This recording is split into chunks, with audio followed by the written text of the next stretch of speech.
fellow Falcoholics, what is up? Welcome to the Dirty Birds and Brews podcast. I'm your host, Kevin Knight at Falcoholic Kevin, joined by a wonderful draft guest today. He is Trevor Sikkema at Tampa Bay Trey. He is over at PFF doing all things draft and also the co-host of the excellent, I keep wanting to say Locked On, but it's the NFL Stock Exchange podcast. I used to be on Locked On, but NFL Stock Exchange, you got it. You know how long I've been listening because I've been talking about pods from years ago. I was just going to say, I've done so many podcasts. I don't know how other people keep it together because I can barely keep it together. So no. But, sometime day or night, whatever. But yes, he does cover the draft. That we do know for sure.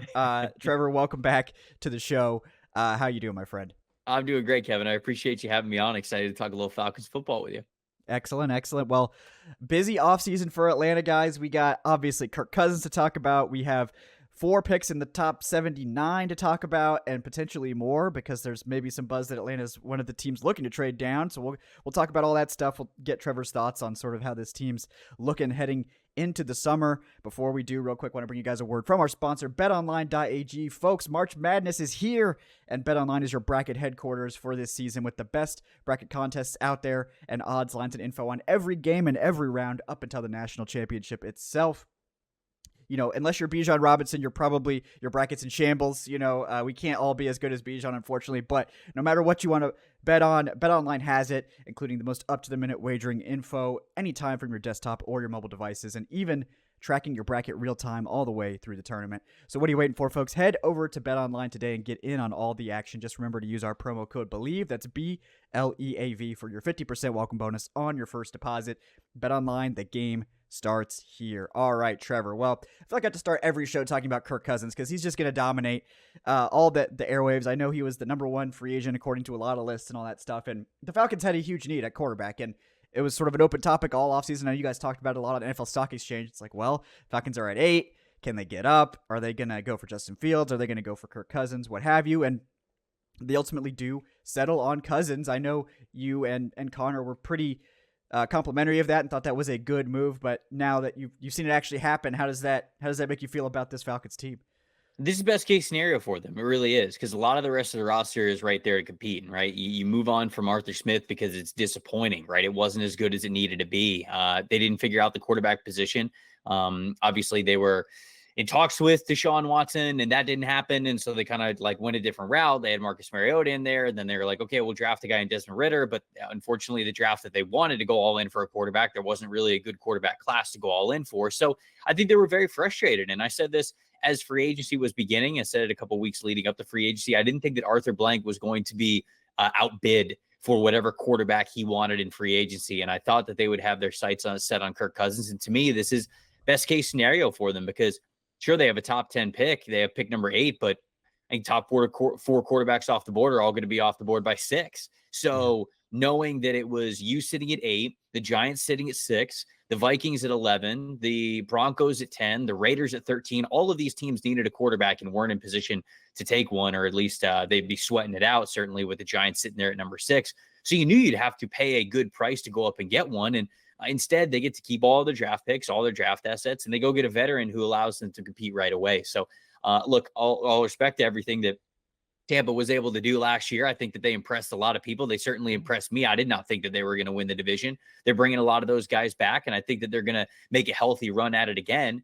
But now you insert Kirk Cousins into this Falcons depth chart, and this looks like the team to beat. You know, again, respect to the guys that are coming back for Tampa, and you got to beat the champs to be the champs when it comes to the division. But with Kirk Cousins there, I think that there's a lot of high expectations, and this was always the path that was going to yield the most immediate results for them. And I think that you are going to see that this year. I really do. Yeah, it's very exciting. Obviously, a lot of energy around it. You know, the Falcons do have to pay a heavy salary cap cost, but the way they organize the contract into that 4-year deal, they actually get Kirk Cousins 2 guaranteed years at relatively low cap hits for his production. I mean, I thought we were going to be looking at $45 million a year. And that's what it ultimately ends up being. But in year 1, you know, it's under 30 million. Year 2, it's more like 37.5. So it's not going to break the back of the team. And then they do have those 2 really expensive years for the final 2 if they want to stick with it. But they have some time now with a quarterback that in theory should be the best they've had since Matt Ryan. And we're going to find out really soon if quarterback was the issue, if Arthur Smith was the issue. Maybe it's both, and there's a huge turnaround. Maybe it's a little column A, little column B. I'm sure no one was completely innocent in that travesty of Atlanta's offense last year, but they went all in on offense in free agency. They got Kirk Cousins. They also signed Darnell Mooney. They trade Desmond Ridder for Rondale Moore. They get Ray McLeod in here as, I'm sure a depth guy. And obviously the return game much more important now than it has been in years past. So What do you think about what they've been able to do in free agency, sort of focusing all of their assets on offense and putting just an array of weapons around Kirk Cousins? Yeah, I think it makes sense because you spent a lot of money on the position that you knew you were going to have to spend the most money on, right? At quarterback. So you're okay doing that. And then when it comes to the draft assets, sitting at number 8, like they could have tried to wait it out for a Romo Dunze or a Malik Neighbors or something like that. But instead, I think it does make the most sense for them to go, okay, we filled the biggest hole that we had in offense. The rest of the offense, to really make it quote unquote complete, it's more of just these secondary free agency signings or secondary free agent moves. So we have the salary cap, we have the ability to go do that. And then for our draft, let's set up a situation where we can get as aggressive or not aggressive as we want. And I think that that's where they're at right now. They believe that their offense is now good enough. Starting with the offensive line, Bijan Robinson in the run game, obviously the pass catchers that they have accumulated now, and Kirk Cousins, they believe they'll be able to compete on the scoreboard. They believe that they will be top half of the league when it comes to scoring and scoring averages. They're hoping they get into that top 10. Top 5 is the goal, obviously, being the best that you possibly can be. But I think they believe they'll score enough points. And I think they also sort of realize that, they added some veterans that they like on the defensive side of the ball last year, but defense is going to be maybe that. Now, it's going to be a year away no matter what. So I think that it was smart for them to go get the quarterback that you need.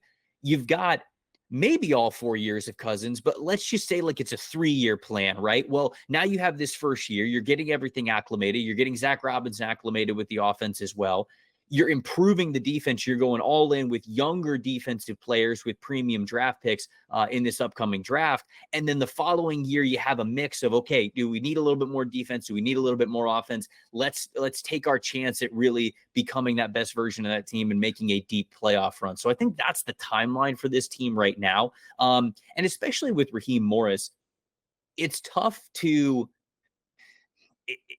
go like sign a free agent defense that is going to be of your identity, right? It's a lot easier to draft it. And so with him being the head coach and him being a defensive minded head coach, it makes more sense for them to say, okay, we've got pick 8.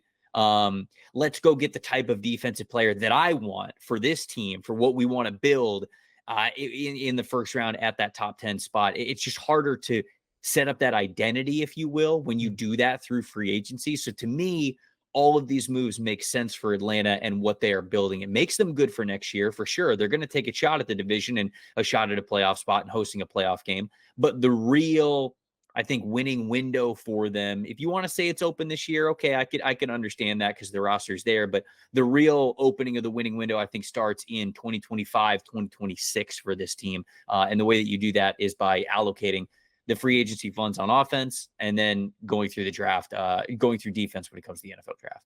Yeah, that certainly seems to be their plan, considering that they really haven't added to the defense much at all, aside from some re-signings and things like that. But the defense overachieved in a huge way last year. So, I think they're hoping to, not that it'll be as good. I don't think it's going to be a fringe top 10 unit again. But, even if it's top 20, that's better than most of the defenses they've had over the past 10 years. And if the offense is good, theoretically the offense can help your defense, and they haven't had a lot of that lately either. So we'll see how that all turns out. But, on the topic of Raheem Morris, I know you have a little bit more of a connection to Raheem than most people do from his time in Tampa. So I'm curious, the coaching staff that is assembled, Raheem gets another shot with the Falcons. What do you think about the Falcons bringing him in along with Jimmy Lake and Zach Robinson? Yeah, so look, I'm really happy for Raheem. I really am. When you go back to, I think there's some people that are quoting his head coach record when he was with Tampa, and they're using that as sort of reason to be a skeptic for him. You got to throw that out, man. Just like living around the Tampa area, I wasn't covering the team at the time. I was much younger. I was just getting out of high school at the time, so I was following them as a fan. But as I got to work for Pewter Report and cover the team more closely, I got to work and talk with a lot of people who are in the industry, who are in the Tampa media workroom, who were covering the team when all of that stuff was going on. And you get to learn some things of how we got to that point. Well, the reality is John Gruden wanted to spend a lot of money every single offseason. He wanted the Glazers, who are the owners of the Buccaneers, he wanted the Glazers to spend, he wanted to be at the cap floor basically every single offseason. I want to max this out. I want to go get veterans. I don't want to play rookies. I want to play veterans on my team, and I want to be at the cap floor basically every year. The Glazers also own Manchester United. And so it's kind of this thing where they were like, okay, like we have a lot of money in Manchester United as well. We're not trying to be at the cap floor like every single season. You got to have a little bit of an ebb and flow, a rebuild, a winning window, all that kinds of stuff. And Gruden didn't want it. And he was demanding that you go sign these guys. And of course, I'm not in the room, so this is kind of just what I have heard. Right. But it eventually got to the point where the team wasn't playing as well as they needed to. It felt like there was a rift, and Gruden's out. They fired John Gruden. They fired the general manager, and they turned everything over. And the Glazers were basically like, we've spent so much money on this Super Bowl window that they had from like 2022, or sorry, from like the late 1990s to when Gruden was fired. And they're like, okay, we're going to take a step back a little bit here. We're going to tear this roster down. We're going to get a little bit younger. Mark Dominic is the general manager because he signs up for it. He's like, yeah, absolutely. If you make me the GM, like I'll make it work. And they elevated Raheem Morris to that spot because I don't know how much this was talked about, but from what it feels like I have heard about the situation, what head coach was going to want to come in and basically be like, yeah, we're not going to spend money here for the next 2 years. Like, you're just going to have to win with what we have and the young guys that we draft. And Raheem, who was, God, what was he, 30? He was like 30 or 31. Yeah, it was nuts. He was like 30. He was like 31 years old, 30 or 31 years old. He's the defensive backs coach. And they just elevate him to head coach because, of course, when they come to you and present this opportunity to, hey, do you want to be a head coach at age 30? What are you going to say? No, you're not going to say no. You're not going to be like, I want to be a coordinator first. There's millions of dollars. Yeah. So he takes the job. They overachieve in year one. And again, from what I was kind of told, he goes to ownership, goes to the general manager, and it's like, we will not do that again. I think they won 10 games in his first year as head coach. Right? Right. Yeah. And he basically was like, we will not do that again with this team. We played as best as we possibly could. We got lucky. And it was like that scene in Moneyball where Brandon Beane goes to the owner and he's like, and the owner was just like, we'll figure out what we can do. And I'm sure that you'll do the best with those guys. And he's like, we cannot compete. And ownership and the general manager and everything, they just weren't going to put money into it. And so Raheem then had 2 disappointing seasons, which he basically told them was going to happen.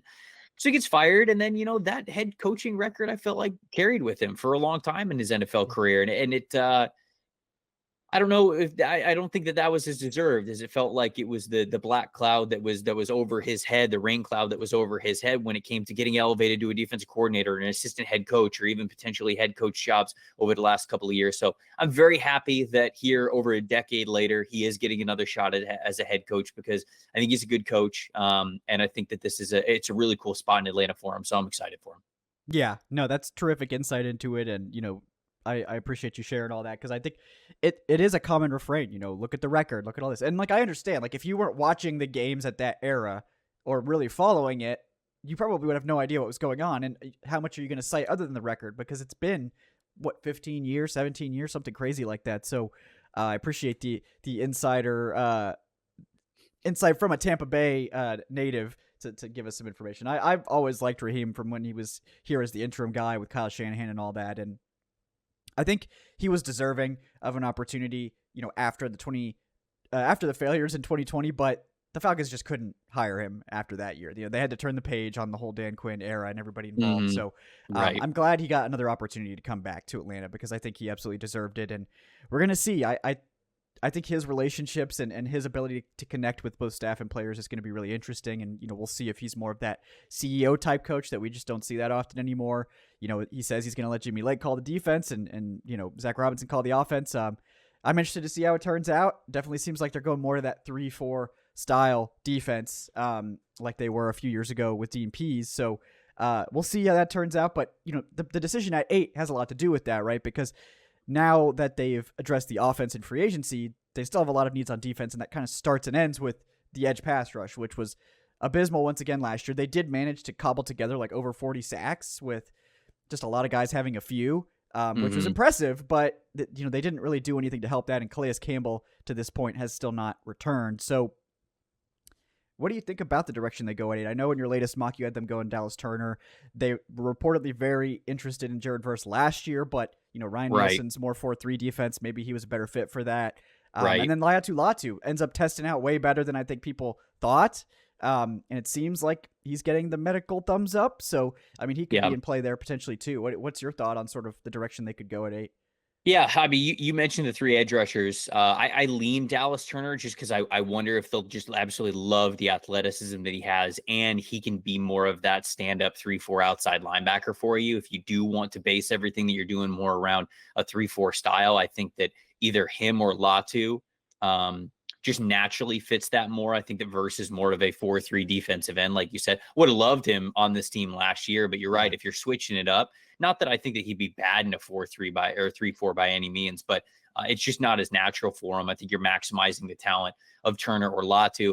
Latu's, to me, the best edge rusher in this class. His production, you just can't deny it. I went back and forth with the traits versus production with him and the power of Verse. It's just I've gone back and forth so many times, but Latu's going to be my guy. He's going to be edge 1. He's going to be who I have finalized as edge 1. Just you cannot deny how good he is at getting into the backfield. So I think that he'd be great for this team.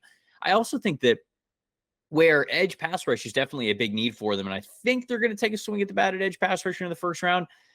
Corner is also a need for this team, right? Like, not only do they have a need opposite AJ Terrell is entering the final year of his contract, right? So you assume that you're going to want to keep your good players and that he's not going to go anywhere, but you never know what happens, right? I mean, like, look what happened with the Carolina Panthers. Like, the Panthers, at no point I believe that Brian Burns was not going to be a Panther long term, right? They reportedly turned down a haul that included 2 first-round picks for him. So you think at that point, if you're not trading an edge rusher for 2 first-round picks, now again, that was a report, who knows? But like, if that was true, you're hoping that this guy plays 10 more years for you, right? That he's going to be on your team for the next decade. And now here he is, year later, Giants. He's on the New York Giants. And it's like, things happen so quickly. Look at what happened with the Jags and Calvin Ridley, right?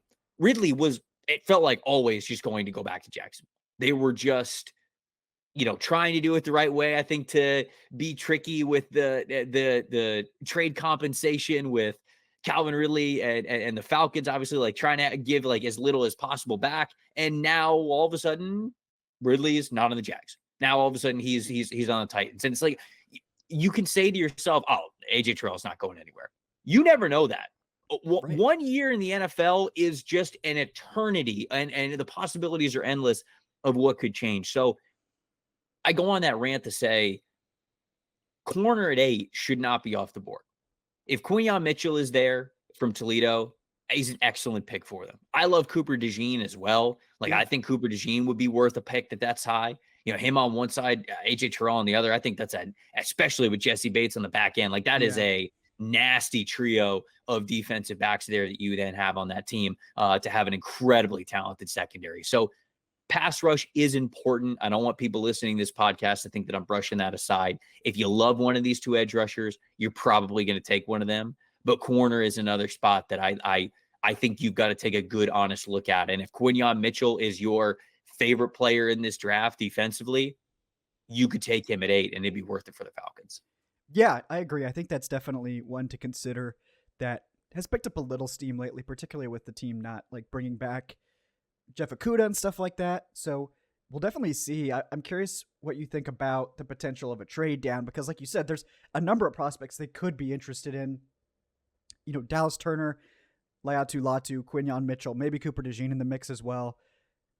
What do you think about the potential of them? Say, one of the receivers last, or Joe Alt falls or something. You never know in the draft. Mm-hmm. Obviously, the Falcons could be interested in that player too, but if they're not, someone might be calling to trade up, or who knows how crazy Sean Payton's going to get to get Michael Penix or whoever it is that he wants at quarterback. Is he going to sit at 12? Is he going to try to trade back himself? Who knows what could happen there. But what do you think about the possibility of the Falcons entertaining a trade down from 8 to grab one of those guys they like a few picks later? Yeah, I mean, it's interesting. I've never really thought about the Falcons as a big trade down candidate just because they do need a pass rusher or a lockdown corner so bad. And you could stand at 8 and you could probably take the best one in this draft, whoever you believe that to be. But, I look at a team like Indianapolis at 15, right? Indianapolis needs another wide receiver. I would say that gives them an athletic boost on that team. They could also use a Brock Bowers. I think that they would love Brock Bowers as well. So is Indy sitting there at 15 go, well, let's call up the Falcons, see what it'll take to get back. Falcons don't have to back draft.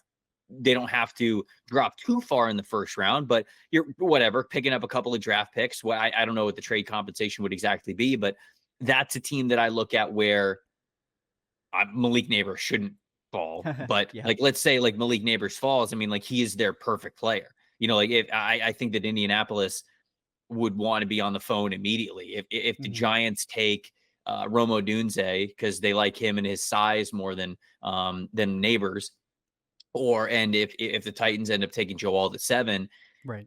let's say, well, I guess Neighbors. Well, no, because you could have 3 quarterbacks go off the board. You could have Marvin Harrison Jr. go off the board at 4.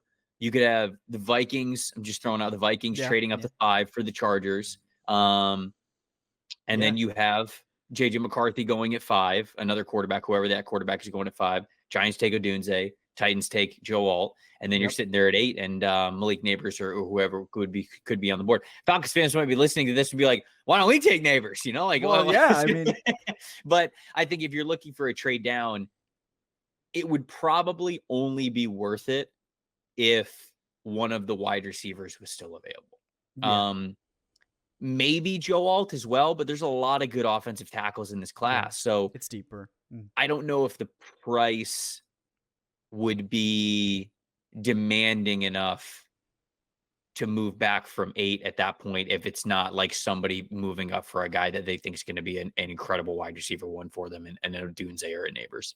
Yeah. Yeah. No, I agree. I think it's something that it'll just have to come down to draft night and who's on the board and who's interested in calling because it's hard to predict those things ahead of time. I don't think it's going to be one of those advanced trade situations or anything like that. But we know that Fontenot's open to trading both ways.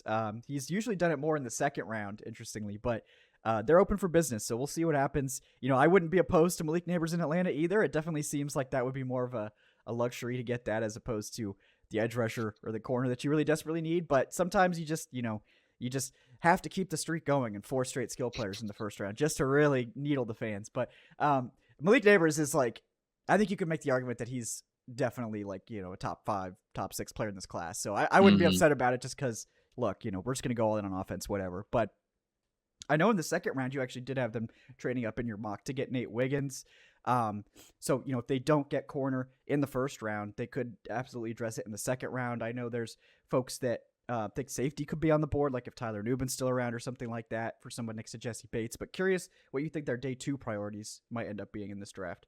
Yeah, I think it's probably a lot of just what doesn't get addressed in round 1, right? I think that their big needs, you kind of mentioned them there, edge rusher, corner, and then maybe safety, that could play next to Bates and whoever, whatever positions you don't address in the first round, you're really looking to, again, attack and be aggressive, getting better in the second round. That's why, like, if a guy like Wiggins or Kool-Aid McKinstry or one of those top corners ends up falling into the beginning of the second round, like I'm sitting there if I'm Atlanta and I'm trying to trade up. Like Yeah. I'm trying to give up some. Let's like go get cornerstone difference maker potential types of guys because this class is good enough to where night 1 will end and we will all be like, oh, this guy's still on the board. Oh, this guy's still on the board. This guy's still on the board. And I think that you're going to see that from a variety of different positions. And Atlanta has the opportunity to be one of those teams that can trade up and really hit 2 of those needs, I think, in a really big way. And so I had them doing that in the mock. Yeah. I know Spencer Rattler comes in as well. It definitely seems like with the choice to sign Kirk Cousins, they've kind of solved quarterback for a few years. But if they want to draft a developmental guy, this would be the year to do it, or next year probably, to try to get someone in here and get him potentially ready to play when Kirk Cousins hangs him up. They do decide to keep Taylor Heineke. There was some buzz that he might be taking a pay cut based on what Over the Cap has put up on their site. So we'll see if that's a restructure or void years or whatever's going on with that. But they have Heineke, but I agree. Someone like Spencer Rattler, who I think he's one of those guys, kind of like Kirk Cousins, that people sort of made up their minds about a few years ago and now has actually put out pretty good tape and is an actually interesting day 2 quarterback. I think he's got potential, so I like that move too. But wide receiver is one that I know in the first round it seems a little rich given what they've invested there. But on day 2, this is a super deep class. Do you have any receivers that you would be keeping an eye on for Atlanta in that day 2 range? There's plenty, right? I mean, there's all sorts of shapes and sizes of guys that you could go get. Roman Wilson, Ricky Pearsall, Jermaine Burton. I think those are 3 guys that I love, is those like smaller types of receivers who really good route runners, guys that can win vertically, guys that could honestly win in a variety of different ways. But then, you got stronger guys like Xavier Legette from South Carolina, Jalen Polk from Washington, depending on if Keon Coleman ends up being there in the second round, like he's another big bodied dude. So I like all of those guys, honestly, as like those second round picks. But then I think there's players even a little bit further down that I love.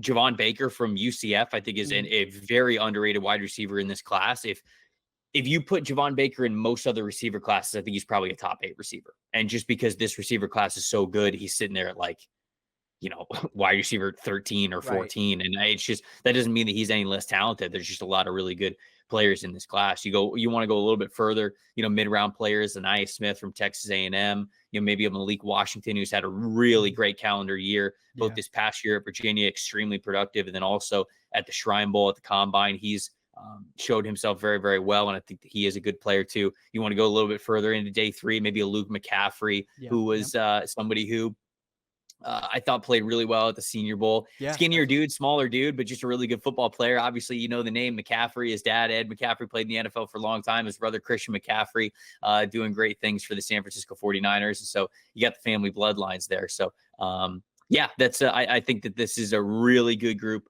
of wide receiver prospects that you can get basically anywhere.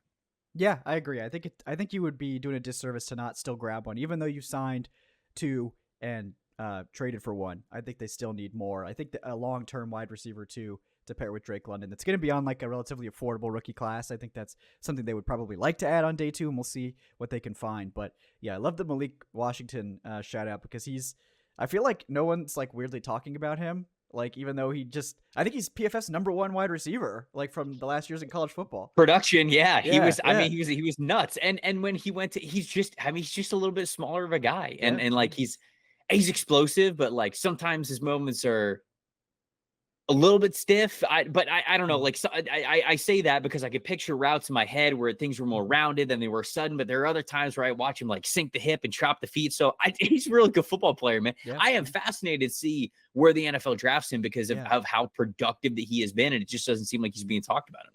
No. Like, I think he could go anywhere from like day 2 to like mid day 3. It just seems like opinions on him are all over the place. So we'll see if he's there on day 3. I'm sprinting the card in. But yeah, curious. Speaking of day 3, do you have any like just player fits that you like for Atlanta? It could be any position, just guys that you sort of see fitting into this Atlanta offense or defense that could be around a little bit later in the draft. Ooh, good question. So for edge rushers, I wonder how high Xavier Thomas from Clemson is going to go. You watch his tape, and this is like a day 2 player to me, like easy. I think that he is extremely explosive, former 5-star. Him and Trevor Lawrence were basically the crown jewels of the 2018 class with Clemson, but he stayed a little bit longer. He wanted to stay an extra year to help out his draft stock. Then he hurt his foot, so now he comes back another year after that. So he's been in college a long, long time. But I think that he is a really talented pass rusher that makes sense. Maybe another day 3 guy. I'm looking at like a Malik Mustafa, the safety from Wake Forest, where you could have Jesse Bates play as a more of that free safety type and allow Mustafa to just be a downhill type of big time tackler, big time impact player, brings that physicality. So that's somebody I'm just scrolling the PFF big board here. And I think that like those are 2 players that really stood out to me as like guys for whatever reason could really fit into what Atlanta's trying to add. Yeah, no, I like that. Some good call outs there. Trevor, really appreciate your time today, breaking it all down, guys. He's Trevor Sikkema at Tampa Bay Trey, doing the draft stuff for PFF, co-hosting on the NFL Stock Exchange podcast. Nailed it that time. Trevor, anything else you want to let the people know about before we sign off today? No, that's it, man. It was great joining you again. Great talking some Atlanta Falcons football. I'm very excited to see how it all plays out at the end of April. Yeah, me too. It's people. I think the Bucks have earned the respect that they did not get last year. I think I was super low on them. I think a lot of people were, and they put it together. And Baker Mayfield, to his credit, really assembled a good season. Yep. And so it's not going to be a cakewalk. I think, I'm definitely celebrating the downfall of the Saints, very very much. But I don't know how competitive they're going to be. We have to see how their draft shakes out. But that Ryan Ramczyk news was pretty devastating. Because it's going to be like they were already having. I think they let Andres Pete go, and then if Ramczyk can't play, that's brutal. Yeah. He's so good. So yeah, he is. He is. It is a deep tackle class, but I think they were hoping to use that pick on an edge. So it's just like, ugh, it's getting sketchy there. And we'll see if the Panthers can do anything. But it's gonna be a fun NFC South this year. I think it should be a better NFC South as a whole. Hopefully, we'll get some teams with winning records. Whether it's teams with double-digit wins or nobody with double-digit wins, the NFC South is always an absolute dogfight. So it's entertaining no matter what. Oh, yeah, it's going to be good stuff. But thanks again, Trevor, for coming on, guys. I'm Kevin Hyatt, Falcoholic Kevin. Thank you for watching today's episode on Dirty Birds and Brews. Please like, subscribe. If you're watching on YouTube, leave us that 5-star review in your podcast platform of choice. We will be doing our first live mock draft for the channel members and the patrons on Monday. It'll be Monday, I think, around 6:15. So look for the announcement there on Patreon and on the channel member page here on YouTube.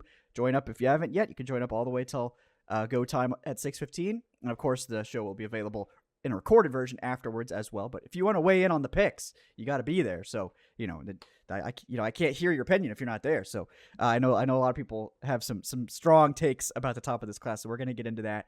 But thanks again for tuning in, guys. We will see you next time on the Dirty Birds and Brews podcast. Have a great day, folks.